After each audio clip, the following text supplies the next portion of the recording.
Everyone, welcome back to our channel. Start करते हैं dictation. इससे पहले इम्पॉर्टेंट इन्फॉर्मेशन कि ये डिक्टेशन टाइपिंग डिक्टेशन रहेगी एंड जिन स्टूडेंट्स की स्पीड कम है, शुरुआती स्टेज में बच्चे अपनी तैयारी कर रहे हैं और स्ट्रोक्स बना लेते हैं, उनके लिए ये डिक्टेशन है। ओके, तो अटेंड करें और जिनकी स्पीड है वो टाइपिंग के लिए एज अ टाइपिंग यूज़ करें डिक्टेशन को, ठीक है, क्योंकि बहुत हेल्पफुल रहेगा। Okay,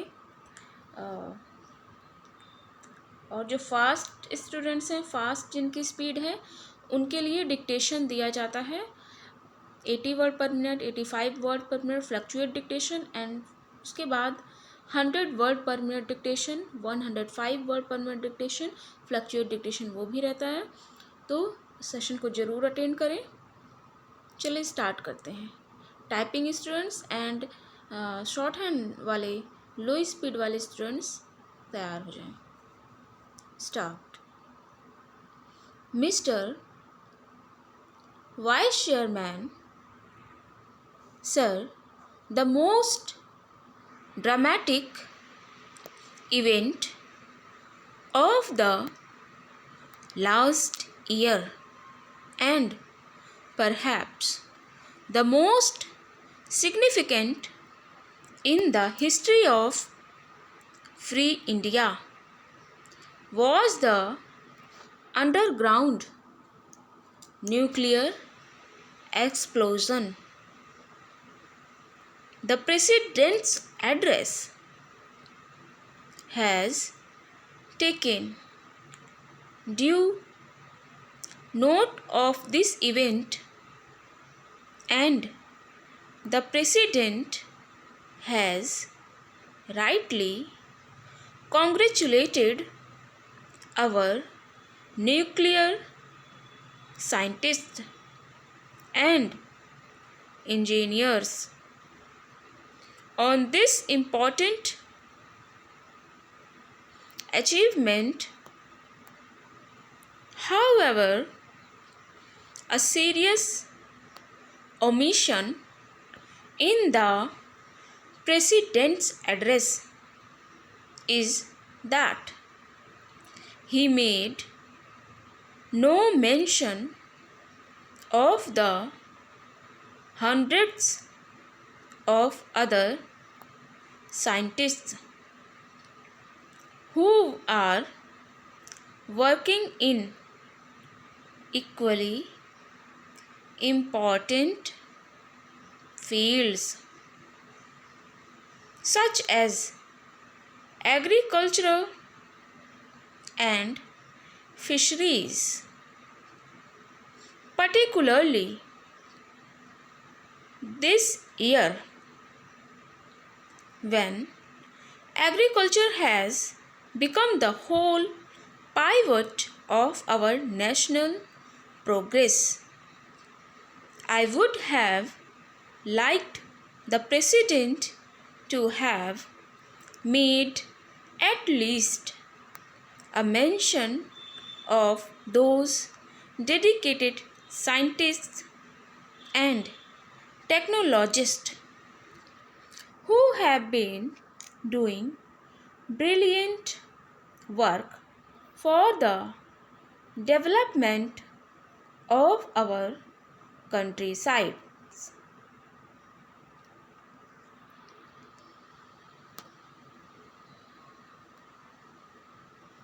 Whenever one visits an agricultural research institute in any part of the country,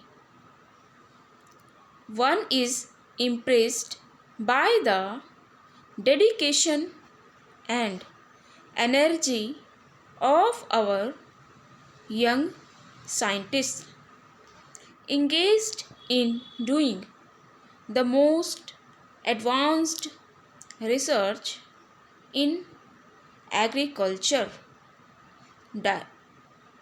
dairy, fisheries, soil research,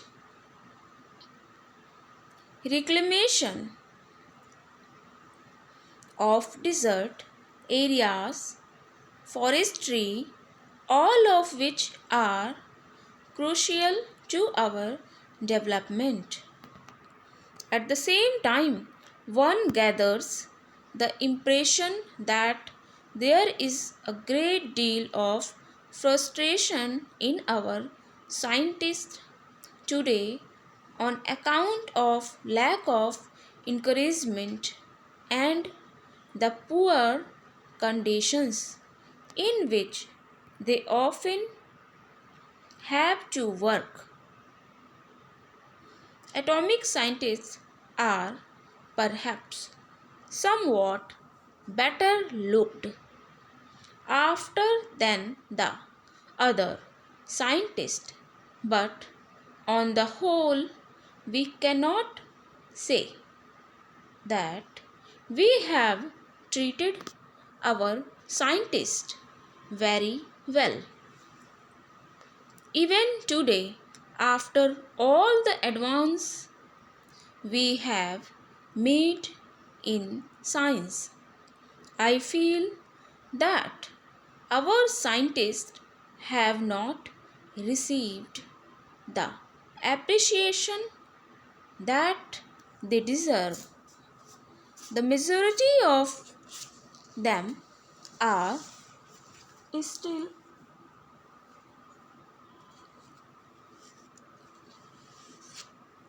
treated just like functionaries in a government department. Poor salaries, indiscriminate transfers, promotion of people merely according to seniority and not on basis of merit or special experience.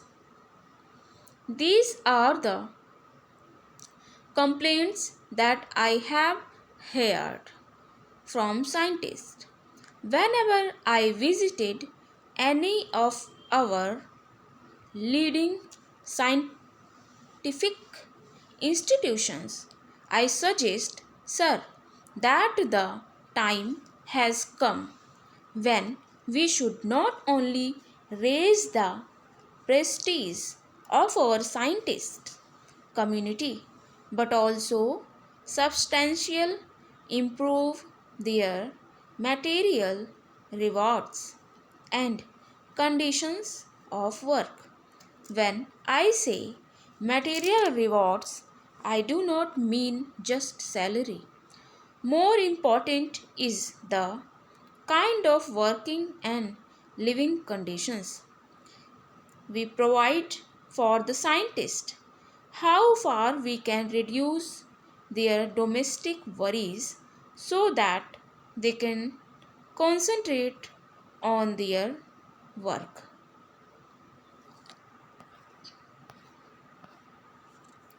It should not be beyond the means of our government to provide our scientists cheap housing, special educational facilities for their children, concessional travel facilities, and so on.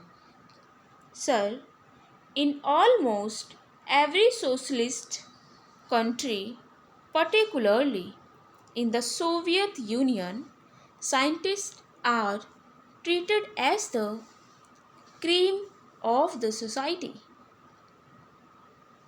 In India, if we look around, who are the elite of our society? Contractors, exporters, advertising executives, and film stars. When you think that, after all, what our exporters and businessmen sell are largely the products of our brilliant research. It seems great injustice that those who sell the products should get most of the benefit and very little goes to those who have developed the products. Therefore, sir, it all comes down to the question of the kind of value which we have to set in our society. Unless we make a radical change in our system of values and priorities, our progress will continue to be lopsided and hazard as it has been in recent years. It has become more evident now than ever that only through advanced science and technology we can improve the conditions of the vast masses of our people who live in the rural areas. While I do not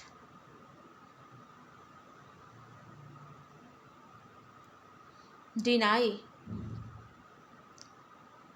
that traditional occupations and cottage industries should continue to be an integral part of our rural life, we can at the same time transform the economy of our rural areas by bringing modern science into these regions. Rural electrification, medical care, schools, modern methods of agriculture, cheap housing, dairies, and fisheries. All these things can be brought to the rural areas if we make the best use of our scientists and if we organize our effort in such a way as to spread scientific knowledge to the rural population and also provide them facilities to use this knowledge. Sir, much of the work of our agriculture scientists has not so far spread to the village.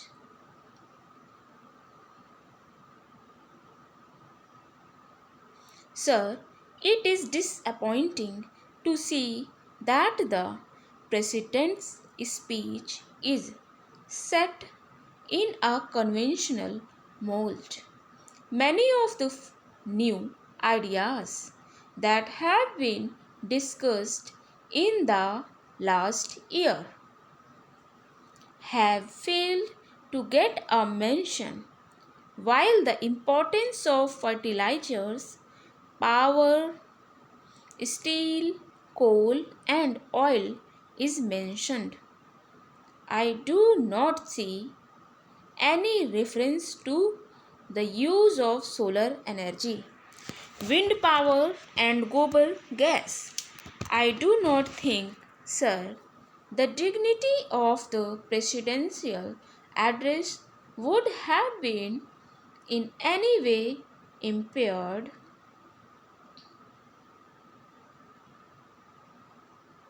by the mention of gobar or the conversion of savage into useful manure. These, I submit, are the new tools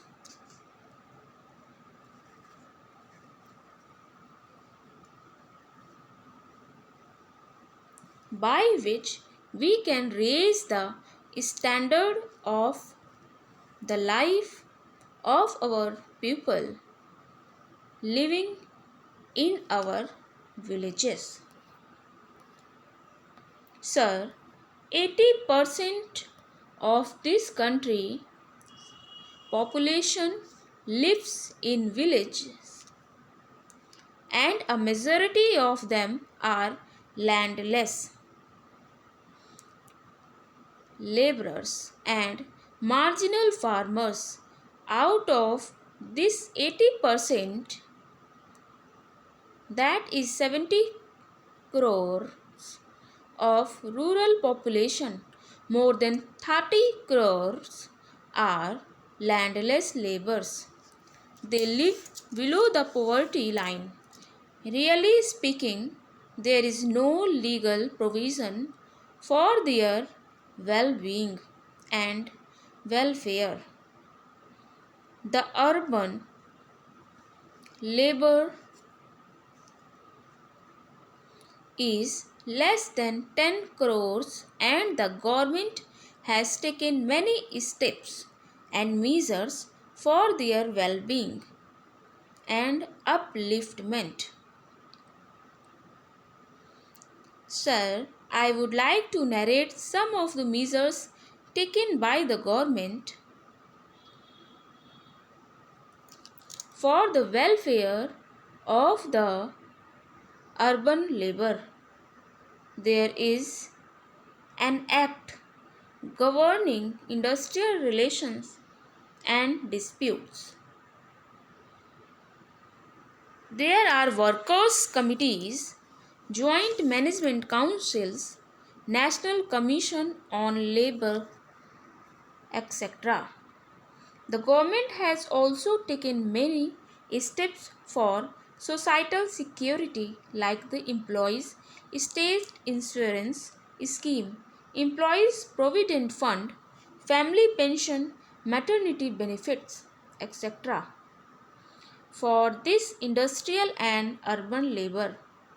There is also the Central Board of Workers' Education, the objective of which is to create a well-informed and responsible labor force, capable of organizing and running trade unions on a sound basis.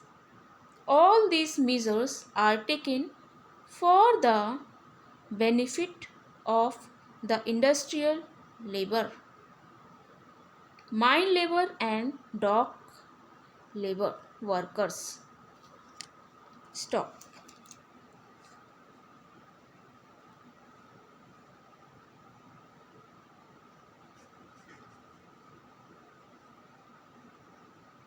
तो ये रही dictation, जो कि बहुत ही ज़्यादा important है। ठीक,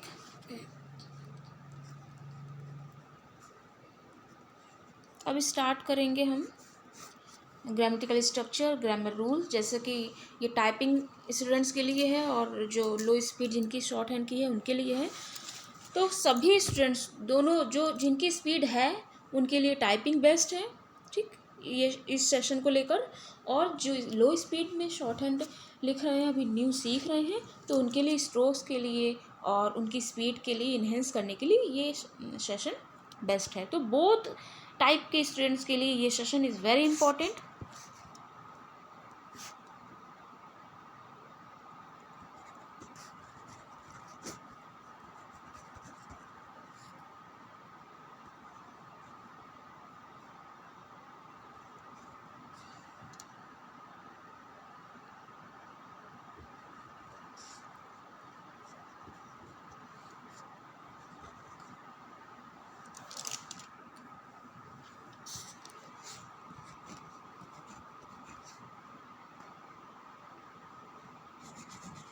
okay, तो चलिए आइए देखते हैं कौन सा सेंटेंस में कौन सा ग्रामर रूल लगा हुआ है और कौन सा टेंस पास्ट में है, प्रेजेंट में है या फ्यूचर में है। ये टेंस देखेंगे और जो मीनिंग्स हैं, इम्पॉर्टेंट वर्ड्स हैं, उनकी मीनिंग उनको एक्सप्लेन करेंगे, और कौन सा सब्जेक्ट सेंटेंस में नाउन है, प्रोनाउन है, एडवर्ब है, एडवर्बल फ्रेज है। ये इस टाइम के एग्ज़ाम पैटर्न पे बेस्ड बहुत सारे वर्ड्स हैं जो कि हैं, उसको मैं एक्सप्लेन करूँगी और बहुत इम्पॉर्टेंट है। ओके, तो चलिए अटेंड करिए सेशन को शुरू से शॉर्ट हैंड एंड टाइपिंग करके उसके बाद ये भी अटेंड करना है, ये भी इम्पॉर्टेंट है। ओके, छोड़ के नहीं जाना है किसी स्टूडेंट्स को। चलिए स्टार्ट करें। जैसा कि ये स्पीड 45 से शुरू होकर ये स्पीड 50 और 58, ठीक, 50 वर्ड पर मिनट और 55 वर्ड पर मिनट एंड 58 वर्ड पर मिनट तक ये फ्लक्चुएट डिक्टेशन गई है, जो कि वेरी इंपॉर्टेंट है। 45 से शुरू हुई है, ठीक है, 45 वर्ड पर मिनट डिक्टेशन इसको कहेंगे, ठीक। चलिए देखते हैं।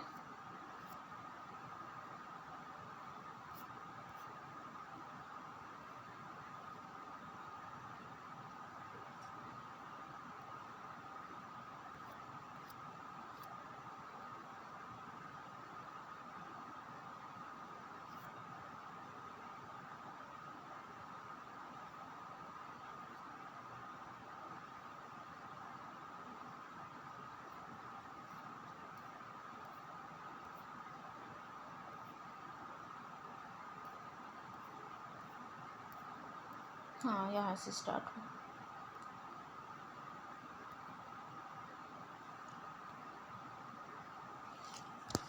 देखिए first line, mister vice chairman sir the most.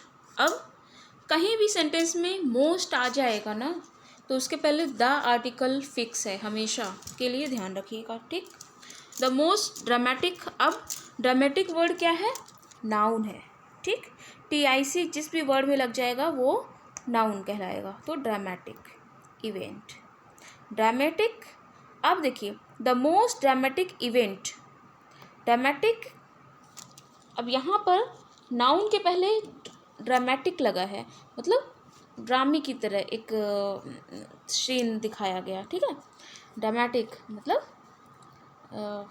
Draw करके, तो उसका क्या मतलब है कि ये है एडजेक्टिव, क्योंकि नाउन के पहले लगा हुआ ना, इवेंट है नाउन, नाउन के पहले ड्रामेटिक इज अ एडजेक्टिव और फिर उसके पहले आर्टिकल द, ठीक। ऑफ द लास्ट, अब जैसा कि मैंने बताया था कि फर्स्ट सेकंड थर्ड लास्ट कुछ भी आ जाए तो हमेशा द का यूज़ करते हैं, the last, okay. Perhaps the most, अब देखिए मोस्ट जैसे मैंने पहले बताया कि मोस्ट आ जाए या सुपरलेटिव डिग्री कोई बिगेस्ट ऐसे आ जाए तो द का यूज़ होता है, the most significant. Next, in the history of free India was the underground nuclear explosion. अब इन प्रपोजिशन है, उसके पहले द आर्टिकल का use, history is a noun, क्योंकि हिस्ट्री इज़ अ इतिहास, हिस्ट्री को क्या कहते हैं, इतिहास। ऑफ फ्री इंडिया, अब was the most significant in the history, तो द मोस्ट सिग्निफिकेंट क्या फॉलो करेगा,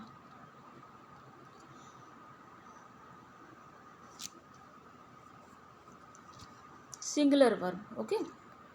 तो क्या लगा है, was the underground nuclear explosion, the president's address. अब एपोस्ट्रॉफी एस लगा है तो किसी चीज़ को इंडिकेट कर रहा है, ठीक, ओके। तो प्रेसिडेंट्स एड्रेस, प्रेसिडेंट का एड्रेस, ठीक है। एपोस्ट्रॉफी एस कहीं भी लगा हो तो उसका मतलब होता है संबंध बताता है ना, कि का, ठीक है। हैज़ टेकन, अब हैज़ टेकन ये कौन सा टेंस है, प्रेजेंट परफेक्ट, ओके। हैज़ है प्लस वर्ब की थर्ड फॉर्म, तो present perfect. Has taken due note of this event and the president has rightly. अब देखिए प्रेसिडेंट के पहले द आर्टिकल, क्योंकि president is a main subject of this sentence and main subject को follow करेगा main verb, main verb अगर के आगे हेल्पिंग वर्ब है तो हेल्पिंग वर्ब फॉलो करेगा, तो यहाँ पे हेल्पिंग वर्ब है। हेल्पिंग वर्ब अब मेन सब्जेक्ट के अकॉर्डिंग हेल्पिंग वर्ब क्या रहेगा, क्योंकि सिंगुलर है मेन सब्जेक्ट, इसलिए जो हेल्पिंग वर्ब रहेगी वो भी सिंगुलर रहेगी, हैज़। ठीक, अब वर्ब के बाद जो भी LY से रिलेटेड सेंटेंस वो वर्ड्स लगते हैं तो उन्हें कहते हैं एडवर्ब। वर्ब के बाद क्या फॉलो होता है, एडवर्ब। ठीक है, वर्ब के बाद हेल्पिंग वर्ब के बाद एडवर्ब, फिर उसके बाद मेन वर्ब जो कि वर्ब की थर्ड फॉर्म में है।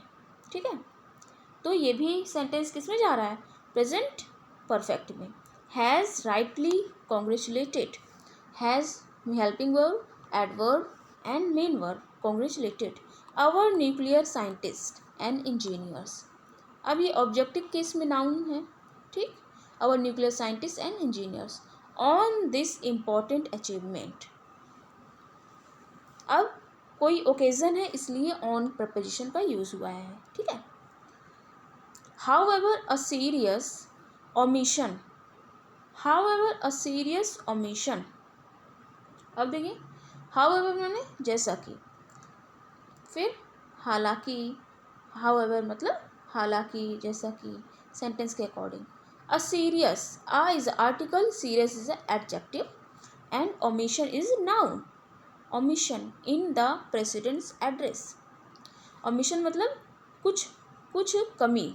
ओके, प्रेसिडेंट्स एड्रेस, प्रेसिडेंट्स के एड्रेस में, प्रेसिडेंट के एड्रेस में, is that he made no mention of the hundreds of other scientist, जो कि उन्होंने अपने एड्रेस में 100 अदर साइंटिस्ट को मेंशन नहीं किया था। हु आर द वर्किंग, अब देखिए हु यहाँ पे रिलेटिव प्रोनाउन की तरह लगा हुआ है। ठीक है, तो किसको, हु किसको इंडिकेट कर रहा है, साइंटिस्ट को। ठीक है, बहुत सारे जो साइंटिस्ट हैं उनको इंडिकेट कर रहा है, उनको उनका रिलेशन बना रहा है यहाँ पे रिलेटिव प्रोनाउन की तरह। तो हु अब के बाद ये रिलेटिव प्रोनाउन की तरह काम कर रहा है, तो साइंटिस्ट को फॉलो करेगा हेल्पिंग वर्ब आर, क्योंकि साइंटिस्ट जो है प्लूरल नाउन है, एज एन प्लूरल नाउन की तरह यूज हो रहा है ना, तो प्लूरल नाउन किसको फॉलो करेगा, सब्जेक्ट है प्लूरल, तो प्लूरल वर्ब को फॉलो करेगा आर। ठीक, अब आर वर्किंग, आर वर्किंग मतलब अभी तक काम कर रहे हैं जो साइंटिस्ट। ठीक है, तो ये सेंटेंस किस में जा रहा है, प्रेजेंट कंटिन्यूअस में। ठीक, are working in equally important field, जो कि इक्वल उसी फील्ड्स में काम कर रहे थे जो कि बहुत इम्पॉर्टेंट था। ठीक, सच एज जैसा कि, एग्रीकल्चर एंड फिशरीज, किस कौन कौन से, एग्रीकल्चर और फिशरीज डिपार्टमेंट में। Particularly this year when agriculture has become, अब when agriculture is a main subject. ठीक, इसको फॉलो करेगा हेल्पिंग वर्ब जो कि सिंगुलर है, क्योंकि मेन सब्जेक्ट सिंगुलर है। हैज़ बिकम, हैज़ के बाद जो मेन वर्ब आएगा वो वर्ब की थर्ड फॉर्म रहेगी।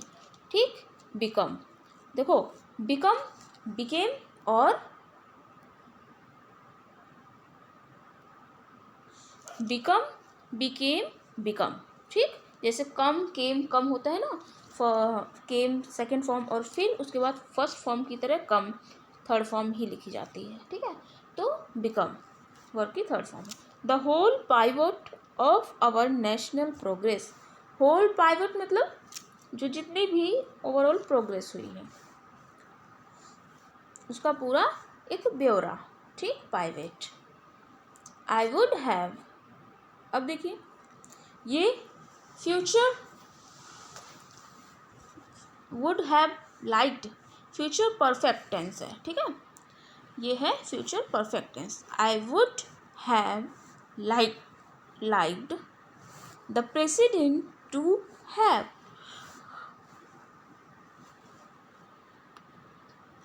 आई वुड हैव, वुड के बाद अगर सिर्फ वुड रहेगा तो वर्ब की फर्स्ट फॉर्म आएगी, लेकिन अगर वुड के बाद हैव आ गया, ठीक, और वुड के साथ हमेशा हैव आता है, हैज़ नहीं आता है।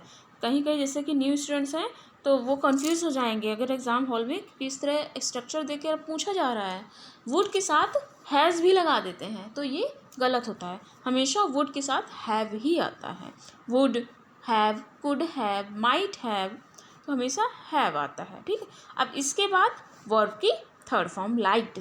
द प्रेसिडेंट टू क्या है? प्रपोजिशन। उसके बाद वर्ब की first form have. Okay, made at least a mention of those dedicated scientists and technologists who have been। अब साइंटिस्ट एंड टेक्नोलॉजिस्ट जो कि प्लूरल है, ठीक है, तो प्लूरल जो सब्जेक्ट है उसके बाद हु रिलेटिव प्रोनाउन की तरह यूज़ हुआ है, जो कि किसके लिए यूज़ हुआ है? ये main subject scientist and technologist के लिए। ठीक है, तो जो कि प्लूरल है, प्लूरल सब्जेक्ट क्या फॉलो करेगा? Plural verb. Have been doing brilliant work for the development of the countryside. Have been doing, तो ये सेंटेंस कैसा हो गया? प्रेजेंट परफेक्ट कॉन्टिन्यूअस में।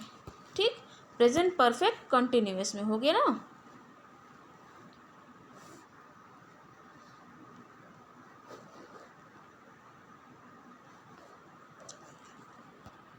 ओके, अब next, whenever one visits an agricultural research institute in any part of the country, one is impressed by the dedication and energy of our young scientists engaged in doing the most advanced research in agriculture, dairy, fisheries, soil research। ठीक, whenever one visits an agriculture research, तो one है singular, उसके बाद verb की singular form आएगी। ठीक है, impressed. अब वन इज इम्प्रेस्ड, ये कौन सा सेंटेंस किस में जा रहा है? एक्टिव वाइज है कि passive wise? Is am are के बाद वर्ब की थर्ड फॉर्म आएगी तो हमेशा पैसिव वाइज में सेंटेंस रहेगा। ओके, देखो, one is impressed by the dedication and energy of young scientist. ठीक, next,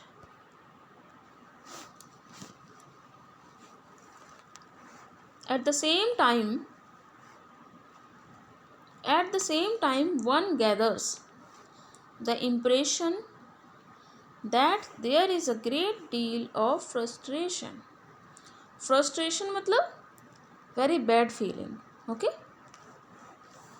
in our scientists today on account of। अब देखिए ये फ्रेज है, एक प्रपोजिशनल फ्रेज कह सकते हैं इसको। ऑन अकाउंट ऑफ, हमेशा ऑन अकाउंट ऑफ होता है। ऑन अकाउंट फॉर भी लिख देते हैं लेकिन वो गलत होता है। इन अकाउंट ऑफ भी लिख देते हैं। ठीक, तो ये फिक्स्ड प्रपोजिशनल फ्रेज है, इसको लर्न रखना है। On account of lack of encouragement and the poor conditions in which they often have to work।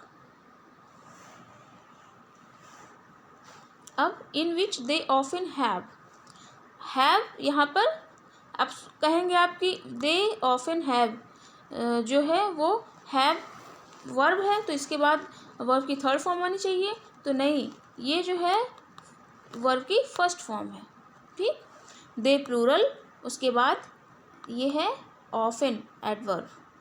ठीक, मेन वर्ब के पहले आई है। ठीक है, और हैव मेन वर्ब है जो कि वर्ब की फर्स्ट फॉर्म है और प्लूरल है क्योंकि प्लूरल सब्जेक्ट को फॉलो कर रही है, प्लूरल प्रोनाउन को फॉलो कर रही है। टू वर्क, टू प्रपोजिशन है, उसके बाद वर्ब जो कि ऑब्जेक्टिव केस नाउन। ठीक, atomic scientists are perhaps somewhat better looked after than the other scientists, but on the whole we cannot say that we have treated। देखिए, we have treated, we के बाद has भी लगा के दे देते हैं जो कि गलत रहेगा। वी के बाद क्योंकि आई वी यू दे के साथ हमेशा हैव, प्लूरल फॉर्म हैव लगता है। अब यहाँ पर देखिए हैव के बाद वर्ब की थर्ड फॉर्म आई हुई है, तो ये सेंटेंस किस में जाएगा? प्रेजेंट परफेक्ट में, ठीक है। Our scientist very well, even today after all the advance we have,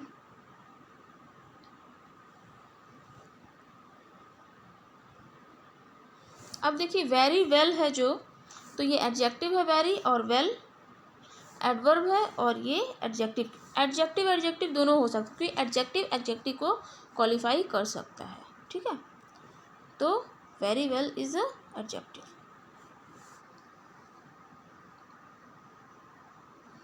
have made in science I feel that our scientist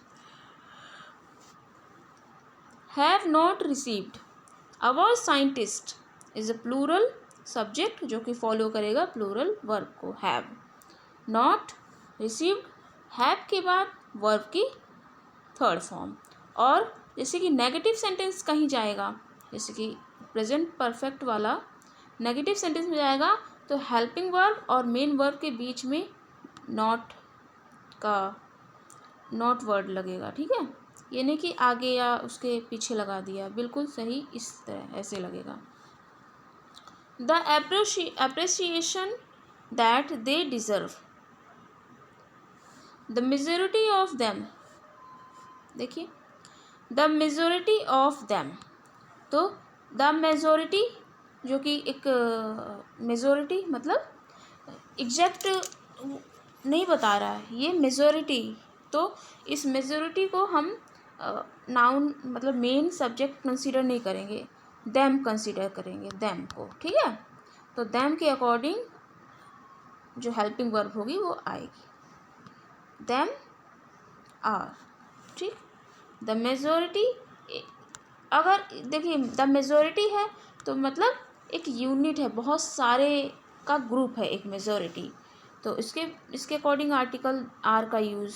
still treated, is am are के बाद वर्ब की थर्ड फॉर्म, तो ये है passive wise में sentence जा रहा है। Just like functionaries in a government department, poor salary discriminate, discriminate मतलब उसे अस्पृश्यता में रखना, मतलब बहुत दरकिनार कर देना, ठीक है, दरकिनार कर देना, कि बहुत कम उसे ट्रांसफ़र, उसे पुअर सैलरी, प्रमोशंस, दरकिनार कर देना उन सब चीज़ों से, बिल्कुल नेग्लिजेंस, डिस्क्रिमिनेट मतलब negligence. merely according to seniority and not on basis of merit or special experience, these are the, अब दिस अगर आया होता तो इज लगता, ठीक, क्योंकि सिंगुलर फॉर्म है, लेकिन दीज और दोज के बाद वर्ब की हेल्पिंग वर्ब का प्लूरल फॉर्म लगता है, ठीक। These are the complaints, complaints noun है, उसके पहले द आर्टिकल का यूज हुआ है। That I have heard, I have heard मतलब आई क्या है, यहाँ पर आई है मेन सब्जेक्ट, जो कि क्वालिफाई किसको करेगा, हेल्पिंग वर्ब को। हैव प्लूरल फॉर्म में लगेगा, क्योंकि आई के according I we you they के साथ जैसा बताया था हैव प्लूरल फॉर्म यूज़ होता है, ठीक है, हैज़ नहीं यूज़ होता। अब हैव के बाद वर्ब की थर्ड फॉर्म फॉलो होगी मेन वर्ब की, तो heard. From scientist, whenever I visited any of our leading scientific institution, I suggest, sir, that the time is a singular subject. क्या फॉलो करेगा, सिंगुलर वर्ब हैज़। अब has have के बाद बताया था मैंने कि वर्ब की थर्ड फॉर्म होती है, तो वर्ब की थर्ड फॉर्म आई हुई है, ठीक है। हैज़ हैव के बाद वर्ब की थर्ड फॉर्म, तो हैज़ के बाद कम इज अ वर्ब की थर्ड फॉर्म।